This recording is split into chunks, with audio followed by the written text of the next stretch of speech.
Hello, hello, everyone. Welcome back to another week of Max Potential Habits. This week, super excited. You all know that I always bring on guests who come to me from the coolest places. And this guest and I just pre-show discovered that through my work with DeMartini, she said, "Hey, I was just on a show with him." So she actually was an invited guest expert on a movie that will be coming out called How Thoughts Become Things. And it's really the sequel to The Secret, which you all know that is my jam. So Dr. Karen Perkins is known as one of the top 5 change makers and trending top 10 women to watch in 2021. Obviously, she's a powerhouse.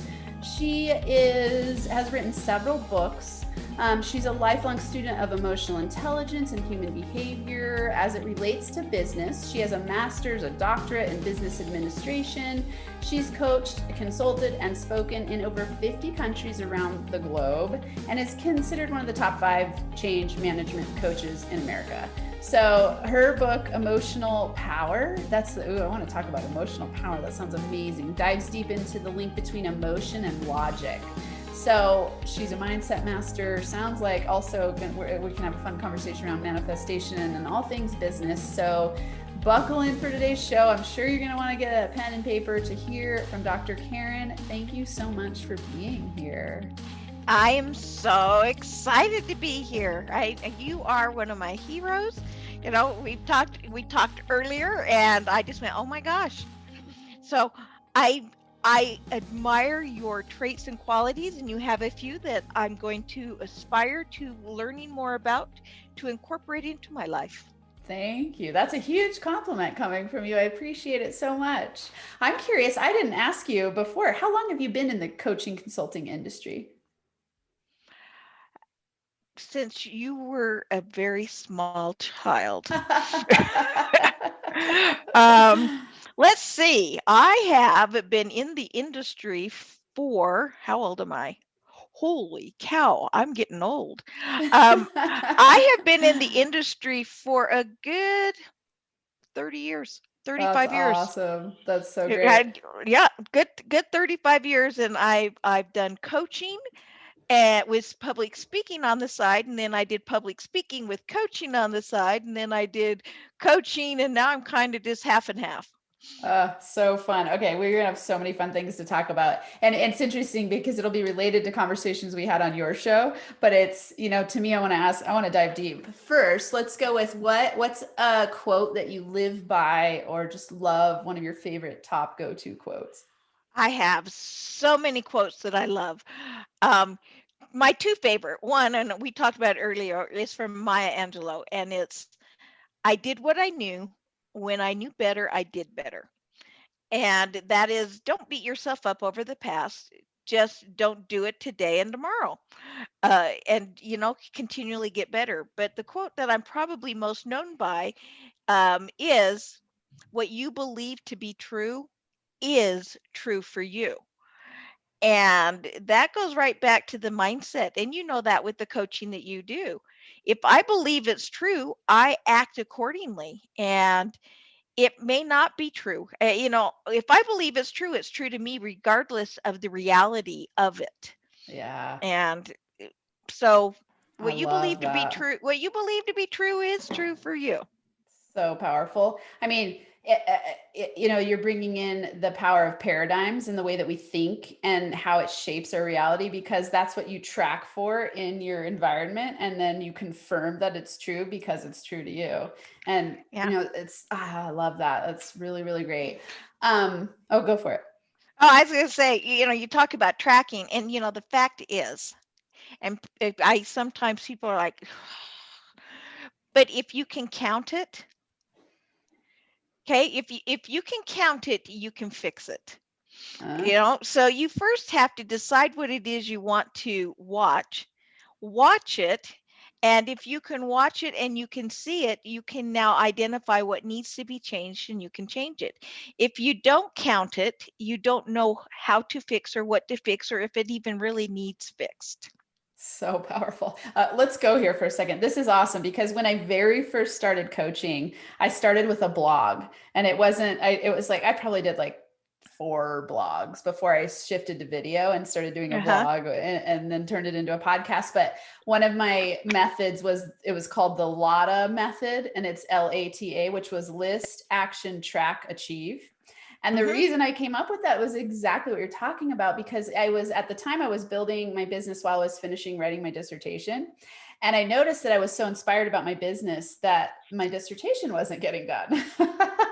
And so I started tracking the hours per week that I was actually writing my dissertation. And it was only a couple hours a week. And I was like, oh, this is never going to get done if I only am writing my dissertation for 2 hours a week. And I was so motivated to get out of grad school and be done, and so that I could step into full-time coaching. And so it was a full game changer for me to track the hours that I was actually spending and awaken my conscious awareness to that was why I was getting those results. It's like at the end of the day, you can't write an entire dissertation quickly, and if you're only spending a couple hours a day. Right. Well, and as you said, I'm one of the top 5 change managers in the country. And for corporations, they call them OCMs, organizational change managers. And one of the things that is most important, and one of the things I usually am the one that they call in to fix what they fired other 5 OCMs from not doing. I have to fix their mess. But the first thing I go in and insist upon is that they have what I call a change impact plan. And this is where you write down every little item that needs to change. And then you give it a time frame. When do you think you can start it? When do you think you can finish it? And then we talk about it every week. And I get fought on that at first with many companies. And they're like, I don't know what the point of this is. And it's like, well, if you don't write it down, you don't know where you are. And the one guy just couldn't get it, and fought me and fought me and fought me. And I finally said, look, if you're having Thanksgiving dinner and you're responsible for cooking it, and you have in-laws coming you've never met, do you want to know what you're having for dinner? If anyone has allergies, what foods to make around those allergies? If you're cooking a turkey, how long does it need to cook? When do you need to put it in the oven? How do you make gravy? How do you make the items? Do you have all of the food that you need to make those items? Or are you just going to say, I'm doing Thanksgiving dinner, and wake up in the morning and expect everything's going to be ready to go? And he went, such a good example. oh, and it's like, you've got to write down all the things and then track it. Okay, I got to get the turkey sometime before the day before.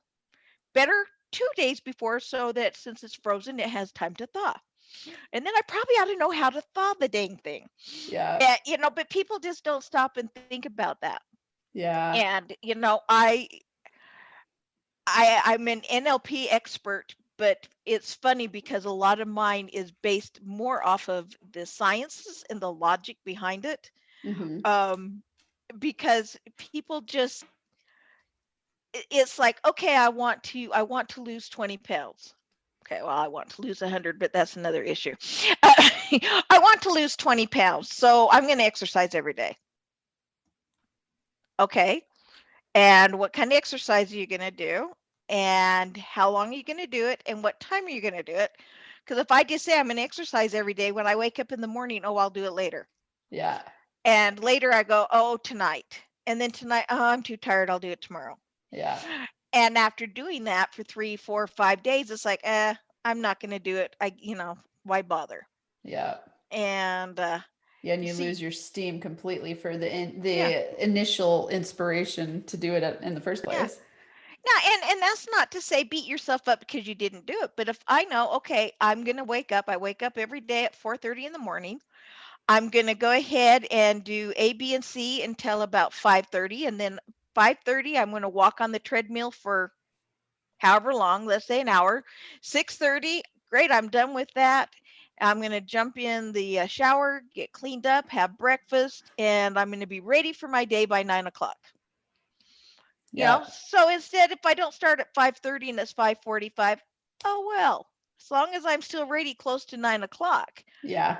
Yeah. At least But you if have the I, framework for the plan, yeah, right? but if I've got the framework, it's more likely I'll do it than just sometime today I'll get to it. Yeah. And it's not that I think you need to plan out every minute of your day, because that'll drive you insane.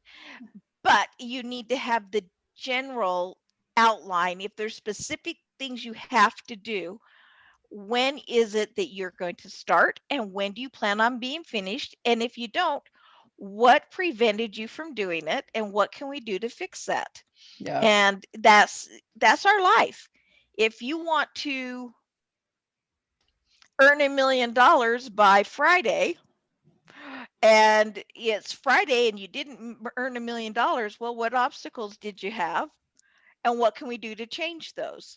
Now, Yeah. were the obstacles that you didn't have anything to begin with and no plan? Was it that you were at $999,000 and that $1,000 just wouldn't come? Okay, well, what's my plan? How do I fix that $1,000 so that next week it's different? Yeah. And so, yes, I love the quote, the Benjamin Franklin quote, if you fail to plan, you're planning to fail. yep. You know, it's like so simple and so true and so wise Well, and exactly what you're talking about. and I do. You talked earlier about the values. I do a sneaky a sneaky trick to get people, to force them to identify their true core values. Um, it- but the fact is that I go over and over and over again. If you don't plan your life, life will plan you. Yes. So And true. Oh, you know, tell us the sneaky tricks. I want to know the sneaky tricks. everybody have to do it with me, which means they'd have to have a piece of paper. Okay. Okay, So can you give an insight into just, you know, because I know values is different for different people. In my values determination, it's not about values like integrity or no, honesty. it's what's It's important to you at this point in your life. And it could yeah, be anything. Could yeah, be chocolate chip cookies, could be religion, could be golfing, it could be your family, it could be integrity, it could be your career. It could be as varied as the number of people in the world. yeah. Okay. But most of us think we know what our true core value is, and so we work off of it, and then we get to where we're going and we go, it's not what I thought it was going to be. But Yeah, if we know what our true core value is, now we can plan our life around it and get in alignment and set our goals so that they're congruent with that, yeah, and get what we want and still be happy in the morning and not go, oh, I thought it would be so much more. yeah. And so, anyway, yes, I can, you and I can do that, but it'll take about 5 minutes. So Yeah. Well, it's interesting because like I have a lot of people that will come to work with me for that reason, you know, like, oh, I want to discover what's really meaningful and purposeful to me and mhm, what's my driving force. And, you know, I talk about it as zone of genius and stepping into your ultimate power. And it sounds like you and I yeah, have a very similar way of yeah. working with people to do that.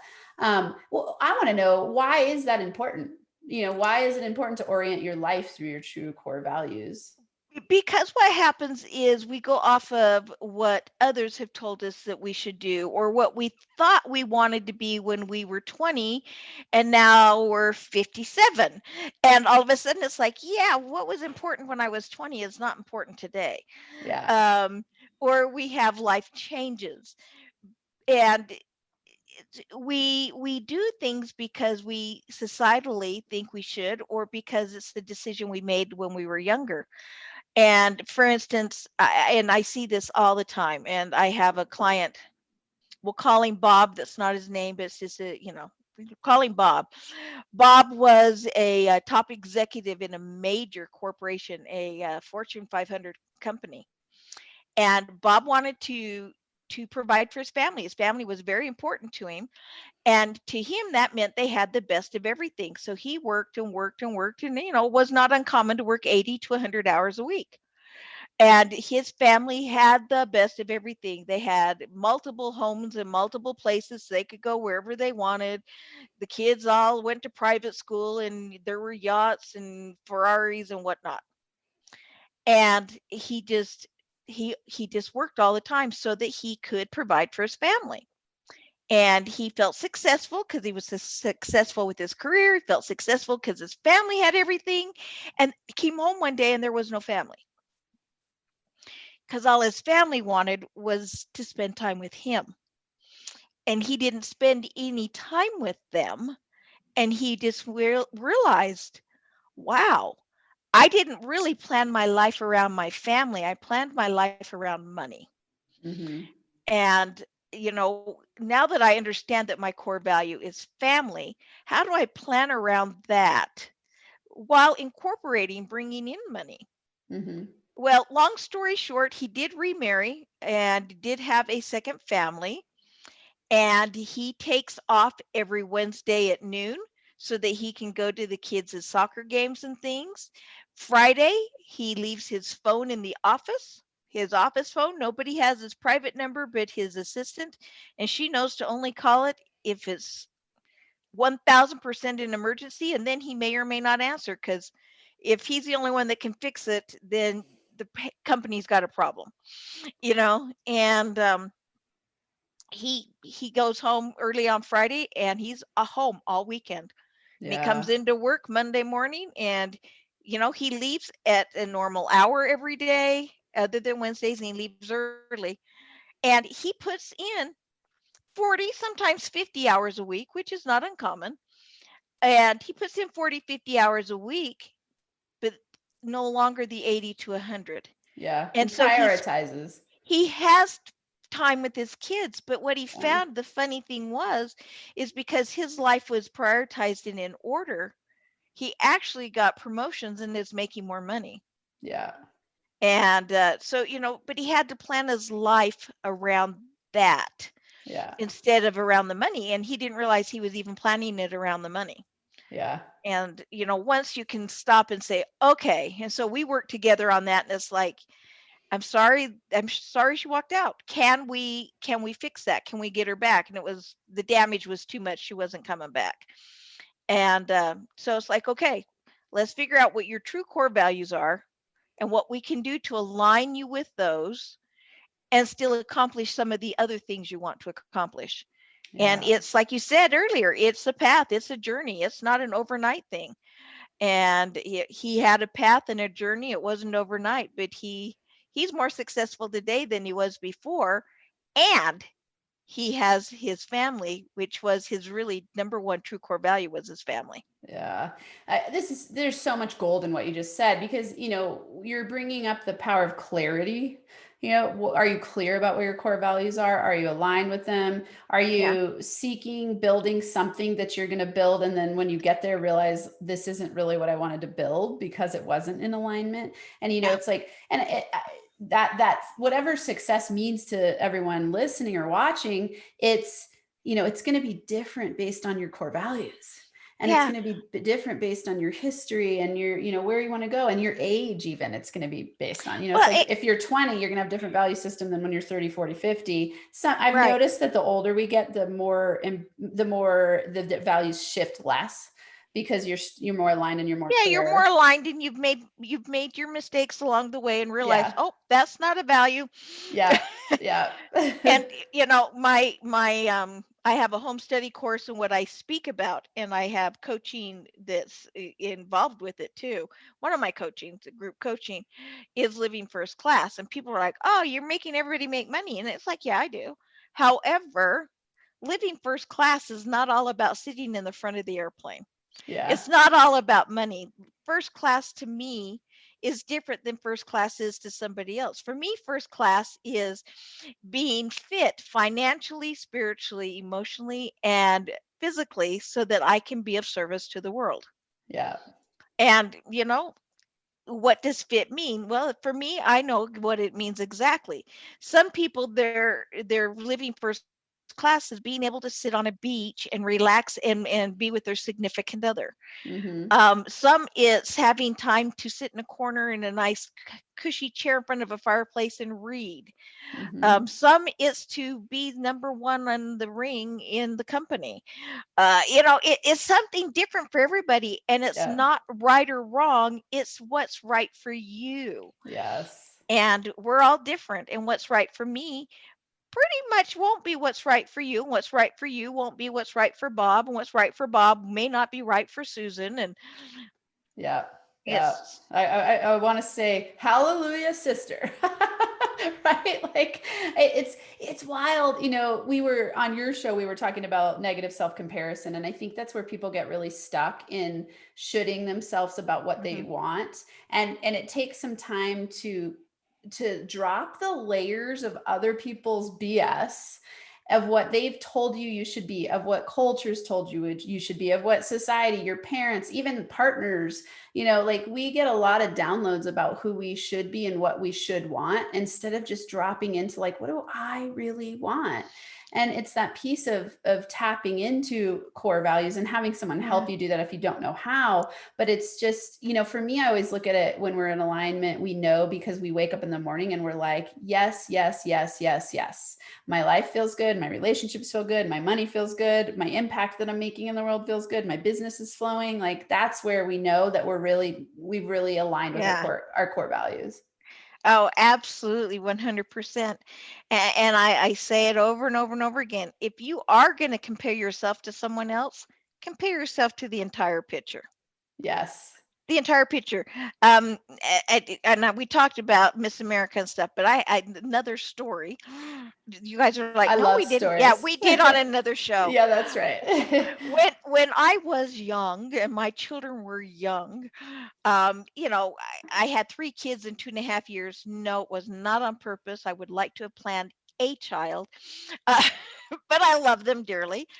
But when I was young, we were in this community, and the church I went to, the kids would sit there during the main meeting, and my kids were great kids until we got to church, and then they were monsters. They wouldn't sit still. And I mean, I was just shh, shh, hold still, shh, and there was this gal. Oh, and I was short, and I've been thin many, many times, and I've been real chubby, chubby many times, and I was chubby, chubby, chubby then. And there was this gal. Oh, Linda, she was tall, perfect skin, slender. She wore the most phenomenal clothes. Her kids sat still with their arms folded and just didn't make a peep. They were so reverent and so sweet. And she drove a Cadillac, and we were like, in an old beater car.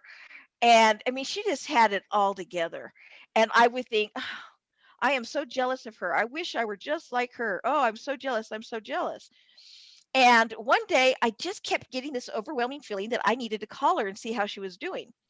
And it's like I was an acquaintance, but not a friend. So it was kind of odd. But I thought, okay, you get prompted, you do it. So I called her and I says, "Hey, Linda, it's Karen. I've just been thinking a lot about you and just wanted to make sure everything's okay." And she started to cry. And she said, "Nobody in this church ever asks me if I'm okay." And she says, "I'm not." Her Cadillac is on its last legs. She has to have a nice car because she is a pharmaceutical representative, and they insist that she have a nice car and dress the part while she goes and sells the pharmaceuticals to the doctors and the hospitals. And her car had broken down again that day. She didn't have enough money to fix it, didn't know what she was going to do. Her mother lived with them, who was dying painfully of a cancer that was not a quick killer. They had to roll her over, turn her over in her bed every couple of hours to keep her from getting bed sores. And they had to hand feed her and change out tubes and all kinds of things. Her kids behaved because they'd both gotten, I don't remember which one it is, but the hepatitis that if you're too active, you die. And I mean, and the story went on and on. And I just thought, oh my gosh, I'll take my life. Please, please give me my life and not hers. Yeah, And I yeah, realized all of a sudden, none of us really know the whole picture. And here I yeah. was comparing myself to her perfect kids and her perfect appearance and her perfect life. And in reality, she was comparing to me, saying, "Oh, what I would give to have my kids be able to run, jump, and play. What I Right. would She's give." sitting there comparing her life to yours. Yeah. Yeah. Yeah. And I just thought, how unfortunate. and other people had done the same thing, and so they thought, well, her life's perfect, so why, I Yeah. feel less than, so I'm going to just kind of avoid her.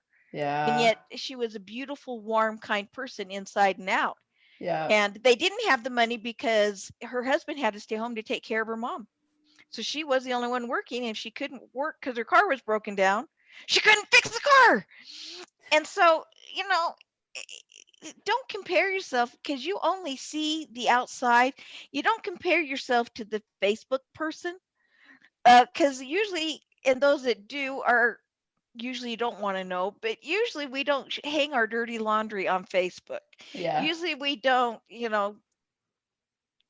show our massive mistakes on Facebook. Yeah. And yet there's a lot of comparisons that we do and say, wow, look at this, look at that. I Yeah. know I get compared to all the time because I travel the world. Yeah. Well, yes, I do.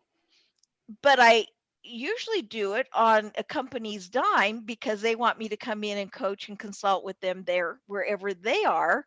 Yeah. And so, you know what? Yeah. And when Well, you fly I as mean, much as I do, I sit in first class because I get upgraded. yeah, yeah. I mean, Karen, this is so important to point out for people, because I mean, the reason that I noticed the pattern of negative self-comparison across all of the people I know, and think of it as kind of one of the equalizing forces of the way people's minds work and how we tend to do that. And it's the death of joy. We just go, well, remember exactly what you're saying. You are only seeing one side, and you're not seeing the full picture. And I used to really do this pretty much with everyone. I just held everyone else on a pedestal and thought, like, they're amazing, their life is great. They're not on food stamps. They've got the money thing figured out. They've got the relationship thing figured out. On and on and on and on, right? And then when I really leaned in to get to know people, and especially through coaching, and then me being in workshops with other people as a student of coaches, that was the thing I recognized that stood out to me the most powerfully, was everybody's suffering and struggling and has challenges in their own unique way. Yep. It just might look a little different than mine. And I had the same revelation where it was just, Well, I'm so glad I'm me. and it I'm may not be obvious. No. It may not Usually be at it's all. not. Yeah, most Well, people hide we put on a lot of masks and performances, and we don't really want to air our dirty laundry. I think one of the gifts that as coaches we bring to the table, at least for me, I'm really transparent about my struggles. I'm like, yeah, I had an affair. Most people would not yell that loud and proud to the world. yeah. It's like, and it was scary for me at first. I had a lot of shame about it, and it was scary to share. But the more that I shared my places and stuck points, the more it allowed people to go like, oh, I'm She's not the only one who human. struggles. She's Yeah. human. Yeah. Well, and and it's also important that we understand, again, what's important to me is not necessarily what's important to you. And that was one of those blinding flash of the obvious, gosh, many years ago. Um, it was at a Smith's Marketplace, which is like a super Walmart. Mm-hmm. And there was this gal I saw all the time in their clothing department, and just the sweetest gal, real nice. Well, the manager moved to another store, so the management or supervisor position was open for the clothing department. And I looked at her and I says, "Oh, how exciting! So are you going to be the new supervisor?" And I mean, of course, everybody would want to be. Why wouldn't you want to be the new supervisor? Is what I'm thinking. It never occurred to me you wouldn't. It was like, oh yeah, here's your chance to be a supervisor. And she just gasped and she said, why on earth would I want to do that? She said, I don't want to be responsible for everyone else. And I thought, what? What? It never occurred to me you wouldn't apply for the next position. Yeah. Because that's who I was and how I was brought up and my thought process. And Yeah. it was one of those blinding flashes of the obvious. And then I thought, isn't it awesome we have her? Yeah. Because if we didn't have her, who was thrilled in being in the position she was, everybody would be wanting to be the supervisor, and then it would be nothing but one big bitter department because you're it Yeah. and I'm not. Competing against each other. Yeah. And but it was humorous because Yeah. I was probably in my late 30s when that happened, and it was like, what? Yeah. What? Yeah. Well, I love this. I mean, I want to tie it back to your initial quote that you're known for of what you believe is true for you, right? It's like you believed it to be true that everyone would want to advance and take on more responsibility, and it wasn't true for her. So it's Yep. just that different, different core values. Yeah. Will you share? This is a great spot to share with listeners. I mean, you have a lot of business experience. And I would love for you to give listeners practical, actionable strategies and tips about how your mindset shapes your reality. As we talked about, you were a guest for the How Thoughts Become Things. I'm curious what you would be willing to share there in terms of what you've learned over your 30 years plus of coaching and consulting in that Well, area. the first thing people need to understand is that your thoughts control everything in your life. Your thoughts can actually change your genetic makeup.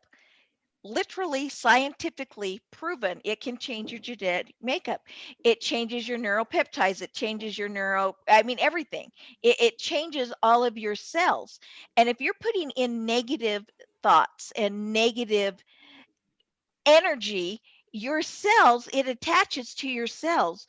And so any positive cell you have, you mix in that negative, it's going to start to overpower the positive, and the cells divide, and they all do. And when they divide, you've got all of this negativity now running rampant through your body. Now the good thing is we slough off our cells every, I don't remember what, 20 days. And so you're okay because you're going to slough them off. Just start putting in the positive thoughts. But it's going to take you 20 days or more to get those positive thoughts to change your biological makeup. But your thoughts really do make a huge difference. And my book, Emotional Power, as you were saying, it's the logic behind emotion and the emotion behind logic. And logically, what I tell people is if you don't feel good right now, ask yourself, what am I thinking? What was I doing? And ask yourself, do I like feeling this way? If the answer is no, then you have to say, I need to find something else to think and something else to do. And I call them mental shifts. And a mental shift is sometimes easy and sometimes hard. Sometimes they just happen. Um, I'm driving down the freeway one day, and this has been, oh gosh, 35 years ago easily. I'm driving down the freeway, and I'm always just panicked because I hate being late. I like to be early, and all the morons on the freeway, and I'm driving and I have to change lanes, and I look over my shoulder, I look in the rear mirror, and I go and change lanes. And of course, what happens? Somebody's there, and they honk and they wave with just one finger, and I am horrified. I am so embarrassed. I hurry and get back in my own lane, and I'm waving with all four fingers and thumb, going, I'm sorry. I was so embarrassed because it just was not I just didn't see him. I looked. And, so I was embarrassed. And if it hadn't have happened as quickly as it did, I'm not sure I would have even thought to have that mental shift. But it couldn't have been, I don't know, 30 seconds at the most later. Some moron cut me off. And I'm going, idiot, moron, who taught you how to drive? I'll bet they're as embarrassed as I just was. And so all of a sudden, when people started to pull in front of me, instead of letting my mind go to idiot moron, my first thought was, how embarrassing. How embarrassing. And funny thing is that it impacted the way I drove. I wasn't a paranoid driver. I wasn't waiting for some moron to cut me off, but I was more conscientious. I was more alert to what was going on around me. I stopped having as many near misses. Um, I saw somebody come up. I slowed down, let them in. They're never more than 3 cars ahead of you on the off ramp anyway. Come on. Yeah. And those guys that go 50 miles over the speed limit, they don't get there before you because the cop pulls them over. So I mean, you know, but I had a mental mind shift. I was now calm when I got to work. I had no issues. Yeah.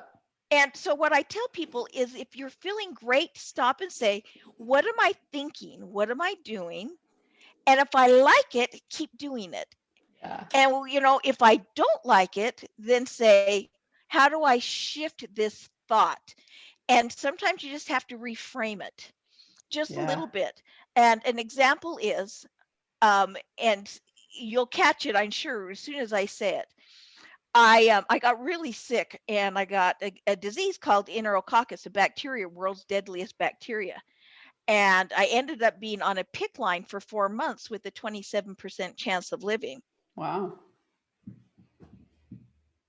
27% chance of living. Now, how might I have said that negatively? Yeah. A 73%. 73% chance of dying. Yeah, Yeah. but because I knew I had a 27% chance of living, hey, that's 26 more percent than I need. Yeah. And I was fine. And I the whole nother story and how I found out about that. But the doctor's like, I'm not worried about it. It's not a big deal with you, because it's not that I, have an unrealistic. I just, one, I'm not afraid of dying. Never have been. I don't have a death wish, but I'm just not afraid of it. Yeah. And two, I look at things differently. Had Yeah. I looked at, I have a 73% chance of dying, those thoughts would have changed my cellular makeup and would not have been able to fight off the bacteria like it did. Yeah. Okay. And so, yeah, I was getting sick for 4 months, and but a 27% chance of living. And just reframing it that way made all the difference in the world. So Yeah. when I tell people, if you're going to do one thing, pay attention to your thoughts. People say, I cannot control my emotions. And I say, you're right. But you can control your thoughts. Therefore, you can control and change your emotions. Yeah. And all emotions are good if you use them for good. Anger is a good thing if you use it as a tool and not a weapon. Yeah. It's a tool. Mothers Against Drunk Drivers, they were angry. Um, Walsh, man, he gets angry every week. Good and angry, but they use the anger to propel the society and themselves forward to do good. Yeah. It's bad when you use it to harm yourself or other people. So look at what you're feeling, and that's the big tell. And if you were to say, what am I feeling right now? There are a minimum of 10 emotions everybody's feeling at any given moment. A minimum of 10 emotions. And some jump out at you more than others. And again, if you're feeling anxiety, you're feeling stress, whatnot, well, what am I thinking? Well, I'm thinking I am never going to find another job. Well, if you think that, what happens? It comes across in your voice when you're interviewing. It comes across in procrastination because you know it's not going to happen anyway. So why waste my time? I don't want to be rejected. It changes the way you do things. Now, if I say, you know what, right now I don't have a job and it's been dang hard to get one, but I know I will have one. Now I go in and I say, okay, this is a practice interview. I'm practicing until I get that right interview. And everybody, this is something I encourage all young people and older people to do. Practice interviewing. Seriously, almost every position I got in corporate America and in the government was from a practice interview for a job I was not qualified for, and in some cases I didn't even want. But I would go and interview with companies and for positions I was unqualified for, just to hone my communication skills and to hone my interviewing skills. And more times than not, they offered me the job, knowing full well that I was not qualified. Well, how do you get qualified? You do it. Yeah. And so, tip, practice interviewing. Yeah. Well, practice communicating. Practice, I mean, all of those things, but write it down. If you can track it, you can count it. If you can count it, you Yeah. can fix it. Change your thoughts. And how do you, don't walk around all day long going, what am I thinking? What am I thinking? Because that will just drive you nuts. But just say, wow, right now I feel so good. Well, what was I thinking? What was I doing? I want to do more of that. Oh Mm-hmm. my gosh, I feel so defeated. Okay, well, what was I thinking? What was I doing? Let's change that behavior, just one thing, and only work on one thing at a time. Yeah. One thing. You work on one thing only one, and you work on it until you feel good about it. And when you feel good about it, yay! And then you pick one more thing. Because what we tend to do is bring in 10 things or more, and we try to do all of them, and we get overwhelmed and we give up. If I do one thing, I can master that one thing quickly, And if I do 10, I don't master any. But if I do one quickly and then another quickly and then another and then another, then another, then another, pretty soon I've got all 10 mastered. And it comes from doing one thing at a time, changing your thought process, and knowing that you don't have to be perfect at everything. Find the things that you excel at and work really hard to excel at them, and then look for places to use those talents and skills. So, stop and ask yourself again, and I've said it 8 times now, what am I feeling? Do I like it or not? What did I think? Your thoughts flow through your amygdala, little bitty pin sized thing right here in your brain. Your thoughts honestly flow through your amygdala. The amygdala assigns it its emotion and physical reaction, and that's how you behave. But keep in mind too that opposite emotions have the same physical reaction. So there is another chance for a mind shift. I mean, if you're really nervous and scared about something, your throat gets tight and your heart starts to pound and you get knots in your stomach and your hands get sweaty. What happens when you're really excited about something? Your throat gets a little tight and you're like, woo! Your heart palpitates, your tummy gets butterflies, your parts, exact same physical reaction. You're just looking at them differently. So when you feel that overwhelming anxiety and fear, ask yourself, is it anxiety and fear, or is it that I'm excited to try something new? And in my last piece of advice, fear always is false evidence appearing real. Fear is healthy because it keeps us safe to a point. But it's either a fact or it's fiction. It cannot be both. And if you're afraid of something, find out if it's true or not. If it's true, avoid it or change it or learn more about it so that you can overcome that fear. Fear of spiders, and I talk about that and how thoughts become things.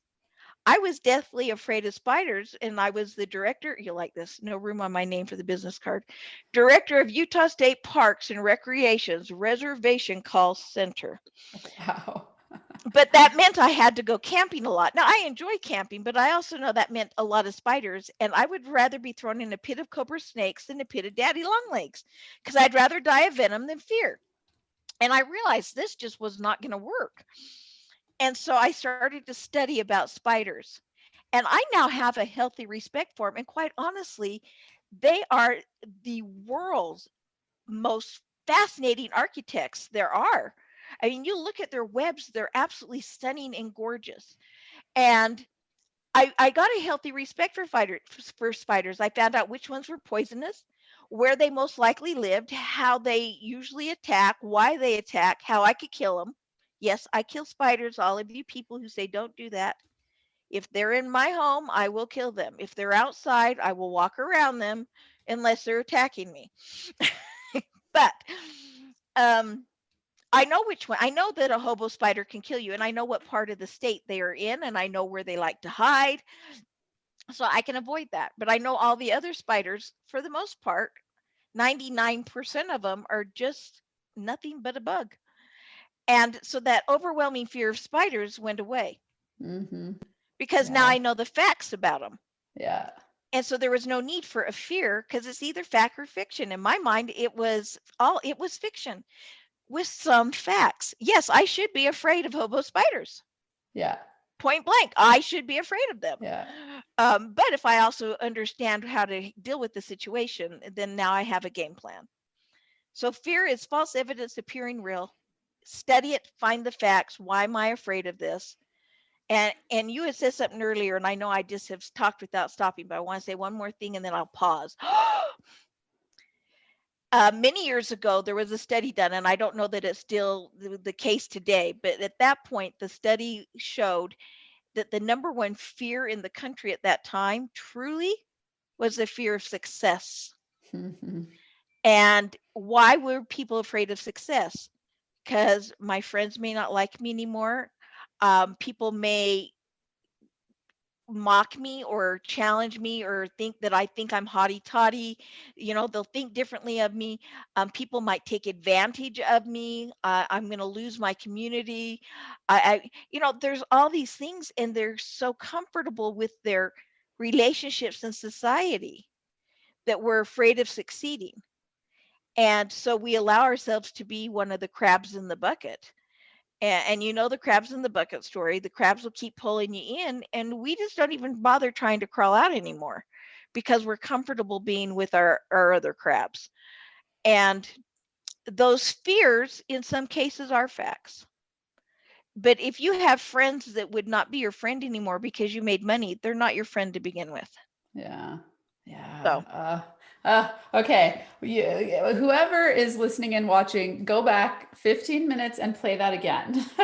That way, you just dropped a lot of gems of wisdom. I mean, one thing that's standing out to me in what you said, about looking back at feelings, thoughts, and what you're doing is awareness, right? So it's that baseline awareness of recognizing that you feel off and you're not feeling the way you want to yeah, feel, so that then you can go back and go, what was I thinking to cause this feeling and this result that I'm getting in my life? It's the system I teach people. It's exactly in alignment of exact going, same thing. your feelings are your feedback system. So Yeah. don't try to avoid your feelings, actually use them as a tool to show you where you need to go. Well, and I tell you, feelings are a benefit when you, and I call it the raf rapu rapu.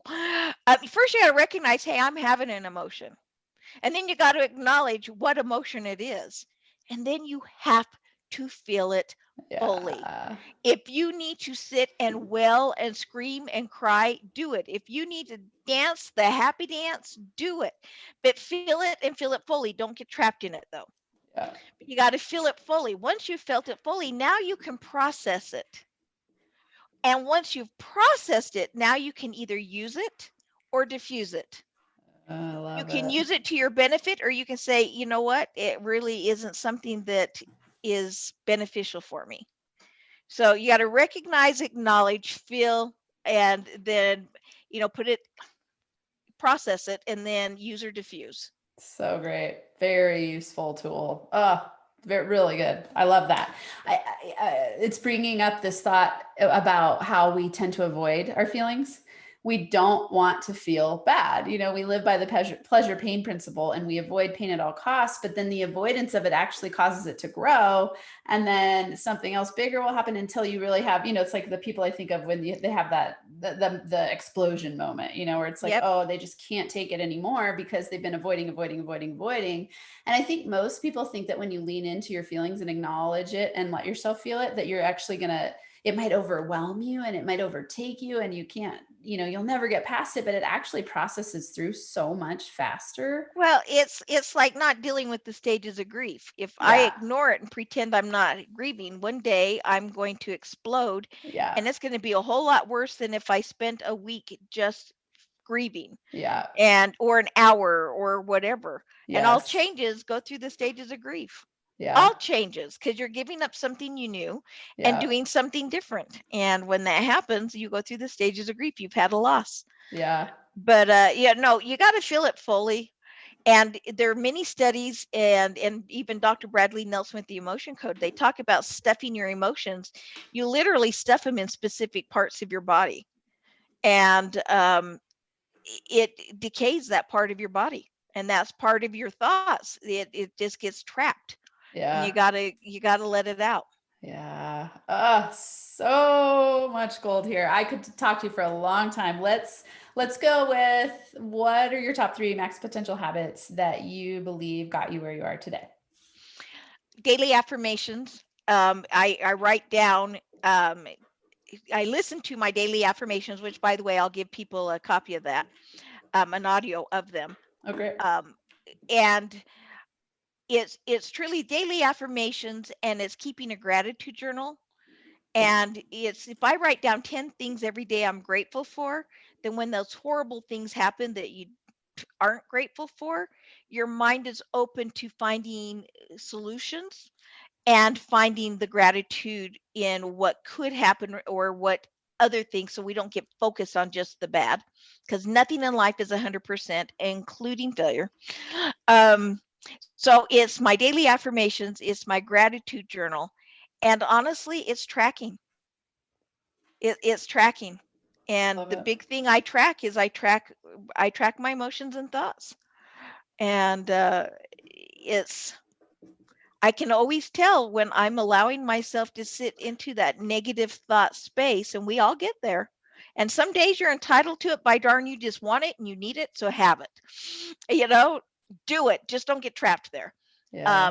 But I find that when I give into the negative thoughts or to the fear of negative possibilities, I stop looking at the hope of positive ones, that my life spirals in a direction I don't want to spiral. But when I say there is hope, my mom's quote, she's got a couple that are awesome, but my favorite is, she says, if it's not all right, or no, it'll all be all right in the end. If it's not all right, it's not the end.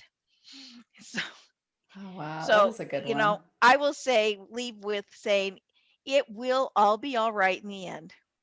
If it's not all right, it's not the end. Love it. High fives. Everyone is definitely going to want to read your book, Emotional Power. I know you have several. So where is the best place to find you, your books, ways to work Well, with you? we just took it off of Amazon. We will be putting it back on, but we're doing an updated edition and changing publishers. Okay. But they can go to my website and get all my stuff there. It's Dr. Karen Perkins. I know that's real hard. Dr. Karen, Karen, Perkins, Perkins, all one word, drkarenperkins.com. And if they do drkarenperkins.com/affirm, AFFIRM, they'll get a free copy of my daily affirmations. So we'll, want to get that taken care of. And also, just for fun, for communications, I have a quiz that you don't have to put your name down or anything on my front page of my website. That is a fun quiz. 2 questions will tell you your personality type completely and give you some hints about it. Oh, fun. I love quizzes. Awesome. Okay. Great resources. And of course, those links will all be in the show notes, as you all know. It's been really wonderful to have you on.